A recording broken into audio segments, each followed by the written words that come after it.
Good morning students, मैं doctor Jitendra Kantia सेठ श्री भगवान दास तोदी महाविद्यालय की ऑनलाइन क्लासेज में आपका स्वागत करता हूं। इससे पहले वाले वीडियो में अपने ने बीएससी पार्ट सेकंड के अंदर जो स्टील के बारे में डिस्कस कर रहे थे तो उसमें अपने ने प्रोटो स्टील कंप्लीट किया था, प्रोटो स्टील के टाइप वो कंप्लीट किए थे। आज अपना जो सेकंड पॉइंट है वो क्या है,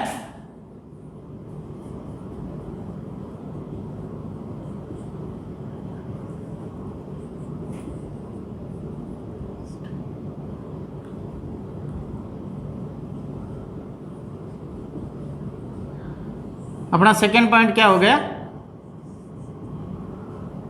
साइफोनो स्टील।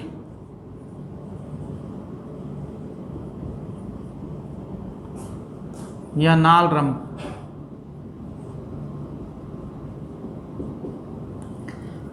साइफन जो है शब्द नली से बना और ऐसी स्टील या रंब जो है जिसके केंद्रीय भाग में पित्त प्रेजेंट होता है या मज्जा उपस्थित होता है, उसे अपन क्या कहते हैं, साइफोनो स्टील। जब अपन पित्त वहाँ से हटाते हैं तो एक नलिकाकार संरचना, जैसे ये अपना जाइलम और फ्लोएम हो गए, ये तो मान लीजिए फ्लोएम हो गया, ये जाइलम हो गया और ये पित्त हो गया। तो अगर पित्त को यहाँ से अपन हटाते हैं तो इसके आर पार एक छिद्रनुमा या नली ट्यूब जैसी संरचना बन जाती है, इसलिए इसको साइफोनो स्टील कहा जाता है। साइफोनो स्टील जो है वो किसका परिवर्तित रूप है, ठोस रंब का ही परिवर्तित रूप है, जिसके केंद्र में जो जाइलम होता है वो ठोस न होकर एक खोखली वलय के रूप में पाया जाता है। अपने ने क्या पढ़ा था कि प्रोटो स्टील जो होती है उस प्रोटो स्टील के अंदर इस प्रकार की संरचना पाई जाती है। अब ये जो भाग होता है ये पूरा जाइलम होता है और ये जो भाग होता है वो फ्लोएम होता है। तो ये जाइलम वाला जो भाग है ये ठोस जाइलम के रूप में न होकर यहाँ पे इसके केंद्र में ये इस तरह की संरचना बन जाती हैं। ये क्या हो जाएगी, पित्त या मज्जा। और ये जो है ये जाइलम हो जाएगा और ये फ्लोएम हो जाएगा, ये कॉर्टेक्स हो जाएगा और ये पेरिसाइकिल हो जाएगी। और इसके चारों ओर एक लेयर और होती है जिसको अपन क्या कहते हैं, एंडोडर्मिस। तो ये इस प्रकार की संरचना बन जाती है, तो उसे अपन क्या कहते हैं, नाल रंब या साइफोनो स्टील कहा जाता है। अब अपने इसमें आगे देखें तो जो नाल रंब है इसके केंद्र में क्या उपस्थित होता है, पित्त या मज्जा उपस्थित होता है। और मज्जा की उपस्थिति के कारण या पित्त की प्रेजेंस के कारण इसे पित्त युक्त स्टील भी कहा जाता है। क्या कहा जाता है, मज्जा युक्त रंब या पित्त युक्त स्टील। मज्जा युक्त रंब या पित्त युक्त स्टील इसे कहा जाता है। अब इसमें रंब के केंद्रीय भाग में जो मृदुत्व संरचना या दृढ़त्व संरचना उपस्थित होती हैं, जिसको अपन क्या कहते हैं, पित्त या मज्जा कहा जाता है। तो पित्त या मज्जा की कोशिकाएं किसकी बनी होती हैं, या तो मृदुत्वीय कोशिकाओं से बनी होती हैं, पेरेन्काइमेटस सेल से बनी होती हैं, या स्क्लेरेन्काइमेटस सेल से बनी होती हैं। मृदुत्वीय या दृढ़त्वीय कोशिकाओं द्वारा मज्जा निर्मित होता है। अब इसके पित्त के बाहर की ओर एक रिंग के रूप में या वलय के रूप में क्या प्रेजेंट होता है, जाइलम जो है वो बाहर की ओर के वलय के रूप में प्रेजेंट होता है। जाइलम के चारों ओर एक रिंग के रूप में फ्लोएम प्रेजेंट होता है और फ्लोएम के चारों ओर क्या उपस्थित होता है? पेरिसाइकिल, जो कि 2 से 3 स्तरीय या एक स्तरीय संरचना के रूप में उपस्थित होती हैं। और पेरिसाइकिल के बाहर की ओर एंडोडर्मिस, एंडोडर्मिस से बाहर की ओर क्या होता है? कॉर्टेक्स होता है। और कॉर्टेक्स किसके द्वारा घिरा होता है? एपिडर्मिस के द्वारा। तो इस प्रकार की संरचना बन जाती हैं। अब इसमें इस प्रकार की जो स्टील है वो अधिकांश, या ये कह सकते हैं अपन विकसित टेरिडोफाइट्स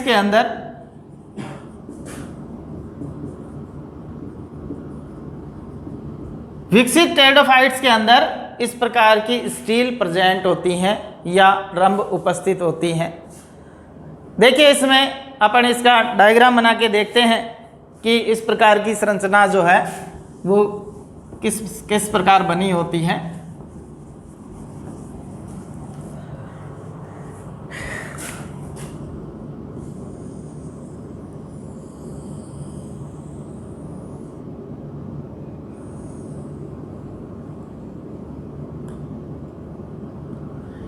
ये सबसे बाहरी लेयर कौन सी हो गई? एपिडर्मिस हो गई। एपिडर्मिस के बाद कौन सी लेयर आती है?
ये जाइलम वाला पार्ट हो गया। ये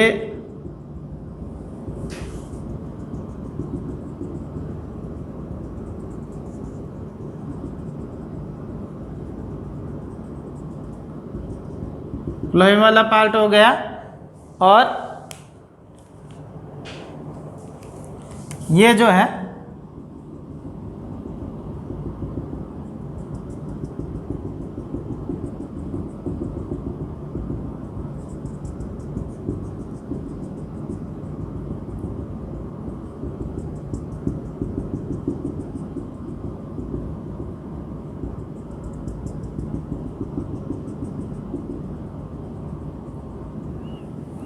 कॉर्टेक्स वाला भाग हो गया। तो अब अपने इसको आइडेंटिफाई करें तो ये एपिडर्मिस हो गया,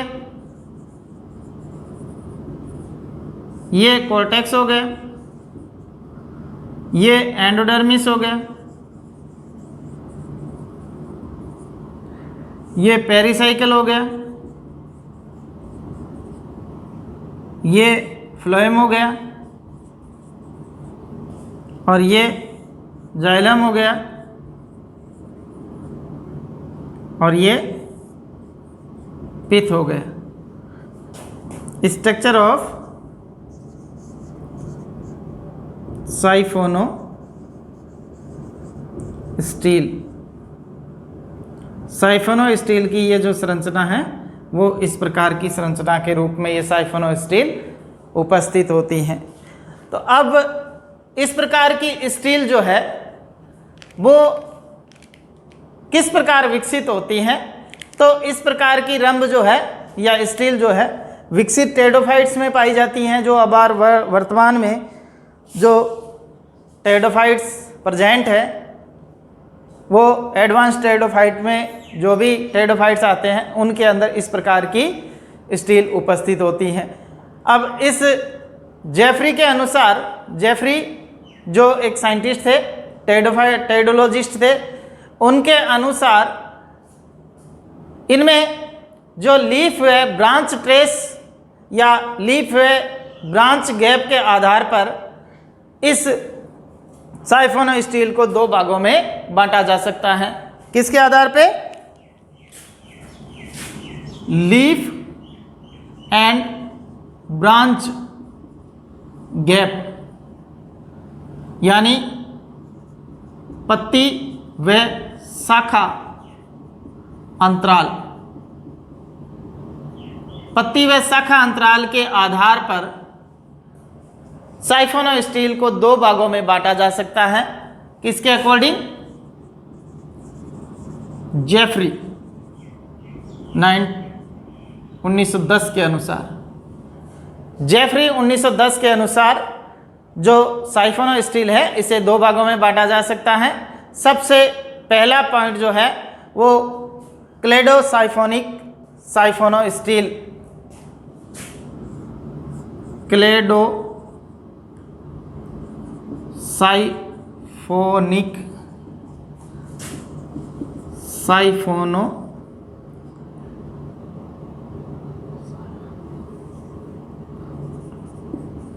स्टील। दूसरा फिल्लो साइफोनिक साइफोनो स्टील। तो पहला जो है क्लेडो शब्द जो है वो ब्रांच के लिए बना, तो इसका मतलब ये क्या हो गया? शाखा अंतराल, शाखा अंतराल नालरंभ। और ये क्या? फिल्लो, फिल्लो शब्द फोलियोज से बना। फोलियोज किसको कहते हैं? लीफ को कहते हैं। तो यहाँ पे क्या हो गया? पर्णांतराल, पर्णांतराल नालरंभ। तो ये दो भागों में बांटा गया। पहला शाखा अंतराल नालरंभ, दूसरा कौन सा? पर्णांतराल नालरंभ। तो अपने पहले की बात करें तो इस प्रकार के जो शाखा अंतराल नालरंभ है उसमें लीफ गैप जो है वो अनुपस्थित होते हैं, और लीफ गैप अनुपस्थित होने के कारण जो स्टील होती है वो कंटिन्यूस रिंग के रूप में उपस्थित होती हैं, सतत वलय के रूप में उपस्थित होती हैं।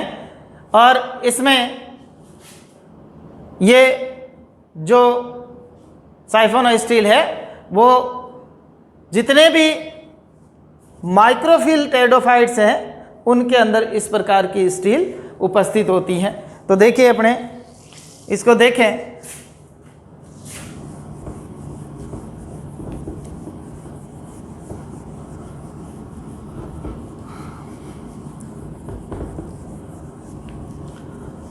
पहला पॉइंट कौन सा है? क्लेडोसाइफोनो, क्लेडोसाइफोनिक साइफोनो स्टील।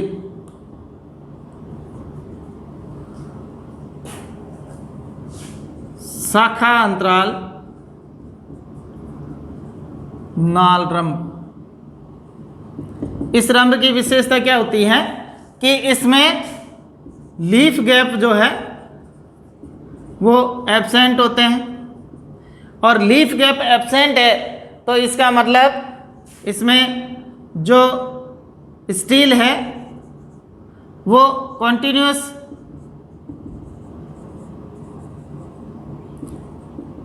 रिंग या सतत वलय के रूप में पाई जाती हैं, सतत वलय के रूप में उपस्थित होती हैं, सतत वलय के रूप में प्रेजेंट या उपस्थित होती हैं। और ये किस प्रकार के टेरिडोफाइट्स में पाई जाती हैं? माइक्रोफिल टेरिडोफाइट्स के अंदर, माइक्रोफिल टेरिडोफाइट्स में प्रेजेंट। तो लघुपर्णी जितने भी टेरिडोफाइट्स हैं, जैसे सिलेजिनेला, साइलोटम, इक्विसिटम, ये जो छोटी पत्ती वाले जितने भी टेरिडोफाइट्स हैं, उनके अंदर इस प्रकार की स्टील शाखा अंतराल नाल रंभ के रूप में पाई जाती हैं। दूसरा अपने पर्णांतराल नाल रंभ,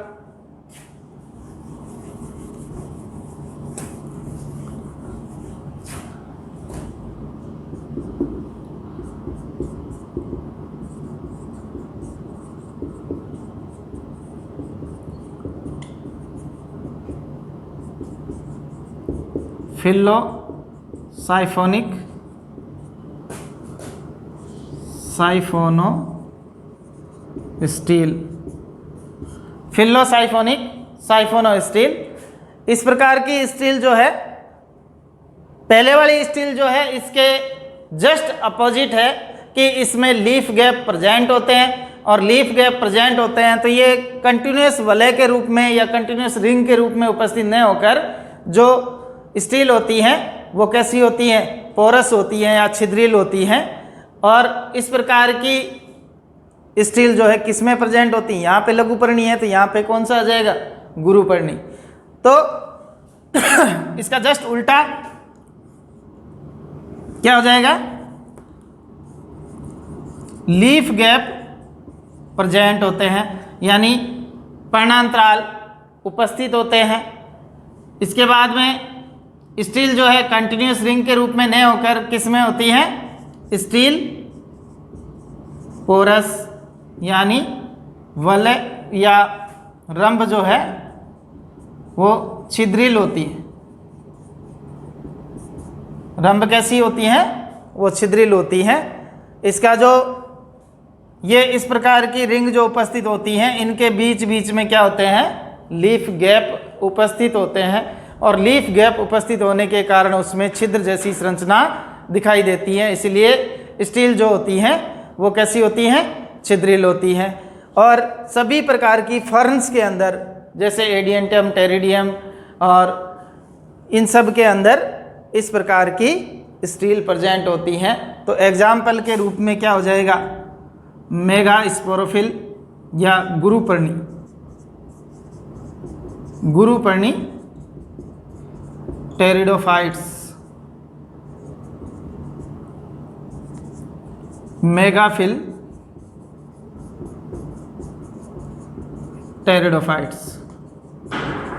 गुरुपर्णी टेरिडोफाइट्स के अंदर जो है इस प्रकार की स्टील प्रेजेंट होती हैं। अब अपने नेक्स्ट बात करें कि नालरम की उत्पत्ति किस प्रकार से हुई। ये तो अपने ने देख लिया कि नालरम जो है उसको दो भागों में बांटा गया, क्लेडोसाइफोनिक नालरम था, दूसरा फिल्लोसाइफोनिक नालरम था। तो अब अपने नेक्स्ट जो पॉइंट है अपना वो क्या है कि नालरम की उत्पत्ति किस प्रकार से हुई।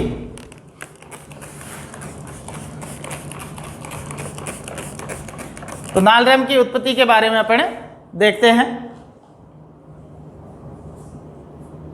हाँ, तो अपने नालरम की उत्पत्ति के बारे में डिस्कस करते हैं कि नालरम की उत्पत्ति जो है वो ठोस रंभ में जो प्रोटोस्टील है, प्रोटोस्टील के अंदर जो पित्त है उसका विकास जो है उसके संबंध में दो प्रकार के मत दिए गए हैं। पहला जो है वो कौन सा है,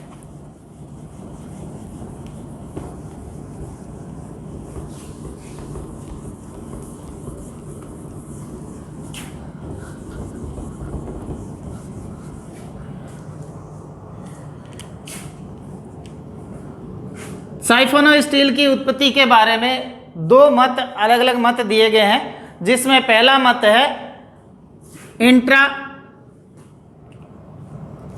स्टीलार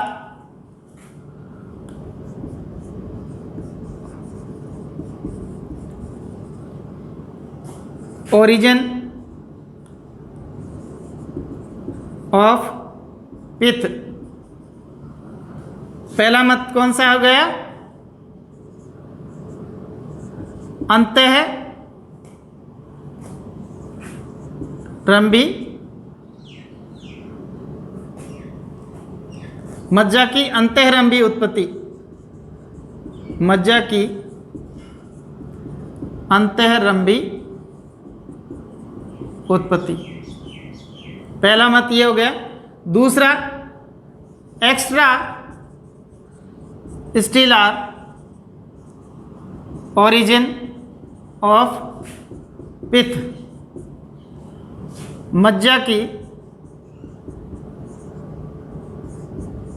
बाह्यरंभी उत्पत्ति। तो ये जो है दो मत दिए गए, इन दोनों मत के आधार पे अपन ये डिस्कस करते हैं कि पित्त की या साइफोनो स्टील की उत्पत्ति किस प्रकार से हुई। तो अपनी हेडिंग क्या है? नालरंभ की उत्पत्ति, नालरंभ की उत्पत्ति। नालरंभ की उत्पत्ति के संबंध में या origin of siphonostele, siphonostele की ओरिजिन किस प्रकार से हुई, इस संबंध में विभिन्न साइंटिस्ट ने दो मत दिए। पहला मत जो है वो intra stelar origin of pith है, दूसरा extra stelar origin of pith है।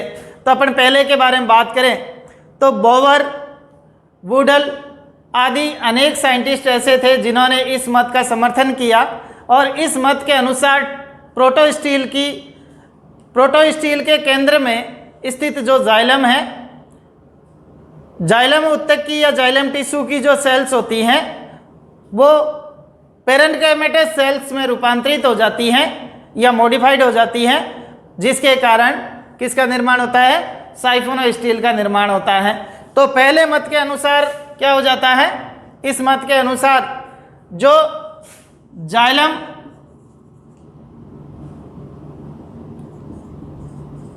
टिश्यू की सेल्स जो होती हैं, जाइलम टिश्यू की सेल्स वो पेरेन्काइमेटस सेल्स में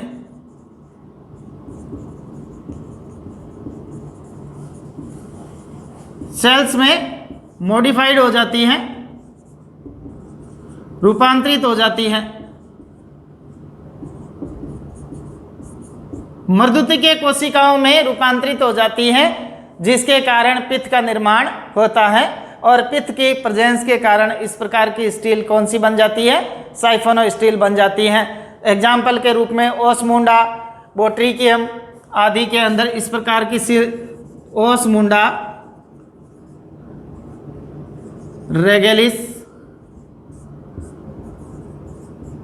बोट्रिकियम आदि के अंदर इस प्रकार की साइफोनो स्टील की उत्पत्ति पाई जाती है। दूसरा अपने देखें तो इसके अंदर क्या होता है कि जो साइफोनो स्टील बनती है तो इसके अंदर जो केंद्रीय मज्जा जो होता है या सेंट्रल पित्त जो होता है उसका विकास कॉर्टेक्स सेल्स के कारण या कॉर्टेक्स सेल्स की अतिवृद्धि के कारण उत्पन्न होता है। कॉर्टेक्स सेल्स की अतिवृद्धि, अतिव्यापित या अतिवृद्धि के कारण किसका निर्माण होता है? पित्त का निर्माण होता है। और इसके कारण ये जो अतिक्रमण हुआ है, इनका अतिक्रमण, तो अतिक्रमण इन सेल्स का कॉर्टेक्स कोशिकाओं का जाइलम के सेंटर में जो अतिक्रमण हुआ वो कैसे हुआ? जो लीफ गैप जहां उपस्थित था या ब्रांच गैप था, उस लीफ गैप और ब्रांच गैप का जो रास्ता था, मार्ग था, उस मार्ग से होते हुए ये जो कॉर्टेक्स सेल्स है वो सेंटर में पहुंच जाती है और सेंटर में पहुंचकर किसका निर्माण कर देती है? पित्त का निर्माण कर देती है। इस मैथ का जो प्रतिपादन किया वो जेफरी ने किया 1918 से 1917 के बीच में। इन्होंने विभिन्न प्रकार की रिसर्च की और रिसर्च के दौरान ये पाया गया कि जो साइफोनो स्टील है उसके अंदर जो पित्त का निर्माण होता है वो एक्स्ट्रा स्टीलर ओरिजिन ऑफ पित्त के रूप में होता है, यानी मज्जा की बाह्य रंभी उत्पत्ति के रूप में होता है। इसके अंदर जो कॉर्टेक्स कोशिकाएं होती है वो अतिक्रमण करके और केंद्र में पहुंच जाती है और केंद्र में पहुंचकर पित्त का निर्माण कर देती हैं, और इनके पहुंचने का रास्ता जो होता है वो लीफ गैप और ब्रांच गैप से होते हुए होता है। तो इस प्रकार अपने ने इन दो मतों के बारे में डिस्कस किया। अब अपना नेक्स्ट पॉइंट है types of siphonostele. साइफोनो steel के प्रकार, कितने प्रकार का साइफोनो स्टील टेरिडोफाइट्स के अंदर मिलता है या पाया जाता है, उसके बारे में अपन डिस्कस करते हैं।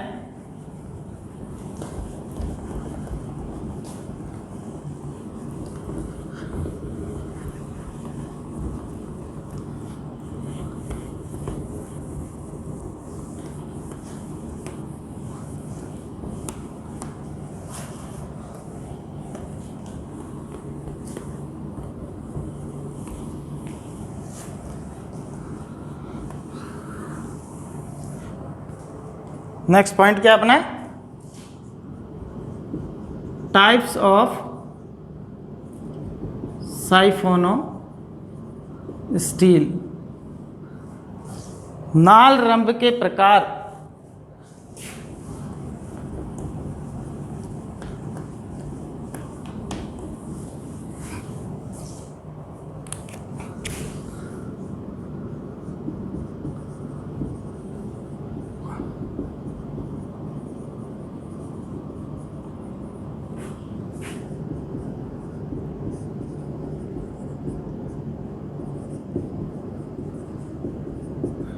नाल रंभ के प्रकार, जो फ्लोएम की उपस्थिति, जाइलम व फ्लोएम की उपस्थिति के आधार पे नाल रंभ को कितने भागों में बांटा गया, दो भागों में बांटा गया।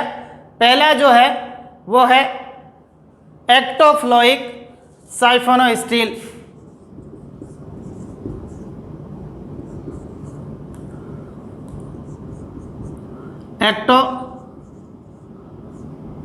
फ्लोइक साइफोनो स्टील, और दूसरा है एम्फीफ्लोइक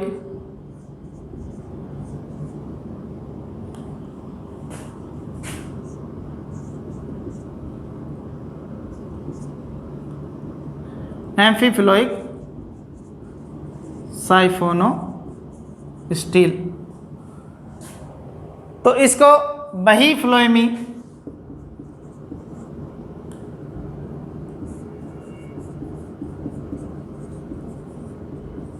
नाल रंभ कहा जाता है, और इसको उभय फ्लोएमी नाल रंभ कहा जाता है। तो अपने सबसे पहले एक्टोफ्लोइक नाल रंभ के बारे में डिस्कस करते हैं। तो इससे बिल्कुल क्लियर है, यहाँ पे बही का मतलब बाहर की ओर, इसको अपन बाह्य फ्लोएमी नाल रंभ भी कह सकते हैं, बाह्य फ्लोएमी नाल रंभ। तो फ्लोएम बाहर की ओर होता है, जाइलम सेंटर की तरफ होता है, और एकदम सेंटर के अंत, तो आपको पता है साइफोनो स्टील है तो पित्त उपस्थित है, मज्जा उपस्थित है। मज्जा के चारों ओर जो रिंग होती है वो किसकी होती है, फ्लोएम की होती है, सॉरी जाइलम की होती है, और जाइलम के बाहर की ओर जो रिंग होती है वो किसकी होती है, फ्लोएम की होती है। तो इस प्रकार की जो रंभ पाया जाता है उसको क्या कहते हैं, एक्टोफ्लोइक साइफोनो स्टील कहा जाता है। तो देखिए इसमें कि अपन इसके डायग्राम को देखें तो अपने को ये इस प्रकार की संरचना के रूप में दिखाई देता है।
तो ये तो क्या हो गया, एपिडर्मिस।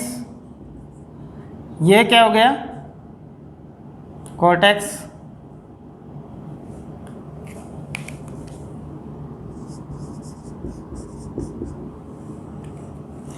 ये क्या हो गया, एंडोडर्मिस। और ये क्या हो गया, पेरिसाइकल। और ये क्या हो गया, फ्लोएम। और ये क्या हो गया, जाइलम। और ये क्या हो गया, पित्त।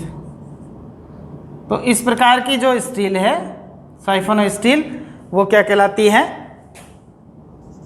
एक्टोफ्लोइक साइफोनो स्टील कहलाती है। इसमें क्या होता है, सबसे सेंटर में पित्त प्रेजेंट होता है, पित्त के चारों ओर जाइलम की रिंग पाई जाती है, जाइलम के चारों ओर फ्लोएम की रिंग पाई जाती है, फ्लोएम के चारों ओर पेरिसाइकल की रिंग पाई जाती है, पेरिसाइकल के चारों ओर एक सिंगल लेयर के रूप में एंडोडर्मिस उपस्थित होती है, और एंडोडर्मिस के चारों ओर जो है कॉर्टेक्स की कई सारी परतें पाई जाती है, और कॉर्टेक्स के बाहर की ओर एपिडर्मिस प्रेजेंट होता है। तो इस प्रकार की साइफोनो स्टील क्या कहलाती है, एक्टोफ्लोइक साइफोनो स्टील कहलाती है। और इक्विसिटम, ओस्मुंडा आदि में इस प्रकार की साइफोनो स्टील पाई जाती हैं। तो एग्जाम्पल के रूप में क्या हो जाएगा, इक्विसिटम, ओस्मुंडा आदि के अंदर इस प्रकार की साइफोनो स्टील प्रेजेंट होती हैं। लास्ट पॉइंट अपना जो है वो कौन सा है, एम्फीफ्लोइक साइफोनो स्टील। एम्फीफ्लोइक साइफोनो स्टील के अंदर जो है स्ट्रक्चर तो ऐसी होती है, लेकिन जाइलम के दोनों तरफ फ्लोएम की रिंग प्रेजेंट होती है, और इसमें outer epidermis, inner epidermis, outer pericycle, inner pericycle, और जो है पित्त उपस्थित होता है। तो इसमें अब अपन इसके बारे में बात करें, उभय फ्लोएमी नालरम के बारे में। तो देखिए किस प्रकार से उभय फ्लोएमी नालरम अपने को देखने को मिलती हैं।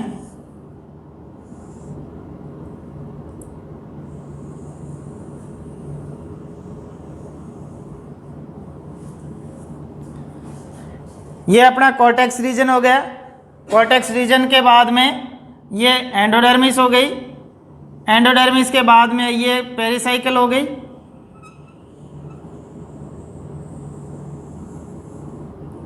और पेरिसाइकल के बाद में ये फ्लोएम रिंग हो गई, फ्लोएम रिंग के बाद में ये जाइलम रिंग हो गई,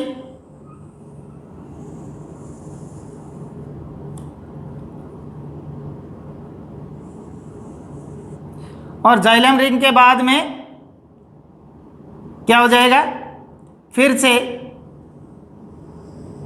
ये फ्लोएम रिंग आ जाएगी, फ्लोएम रिंग के बाद में फिर से पेरिसाइकल आ जाएगी, और पेरिसाइकल के बाद में फिर से ये एंडोडर्मिस आ जाएगी। तो इस प्रकार से ये दो फ्लोएम की वलय जो है वो उपस्थित होती है, और सेंटर में क्या होता है, यहाँ पे ये जाइलम उपस्थित होता है। जाइलम के दोनों तरफ यदि फ्लोएम की रिंग या वलय उपस्थित होती हैं, तो उस प्रकार की साइफोनो स्टील क्या कहलाती है, उभय फ्लोएमी साइफोनो स्टील कहलाती है।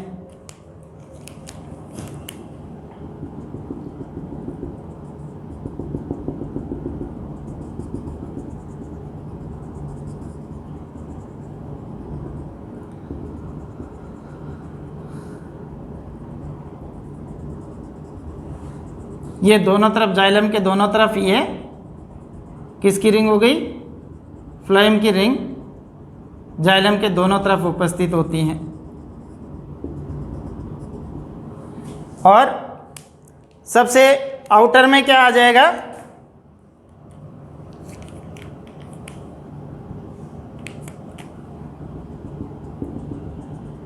ये कॉर्टेक्स रीजन हो गया।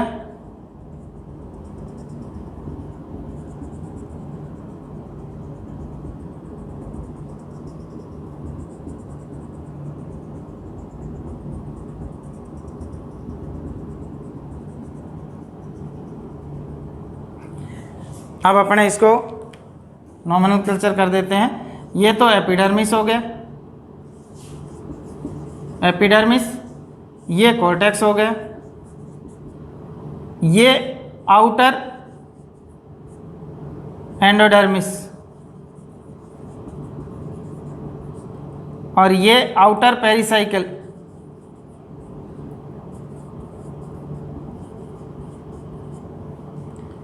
ये आउटर फ्लोएम,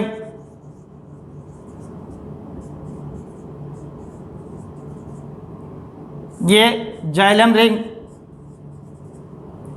ये इनर फ्लोएम,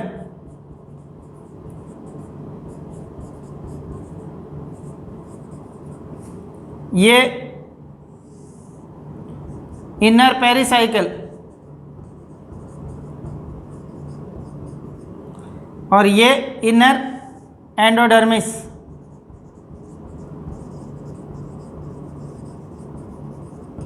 और ये क्या हो जाएगा? पित्त हो जाएगा। तो ये कौन सी हो जाएगी? एम्फीफ्लोइक साइफोनोस्टील।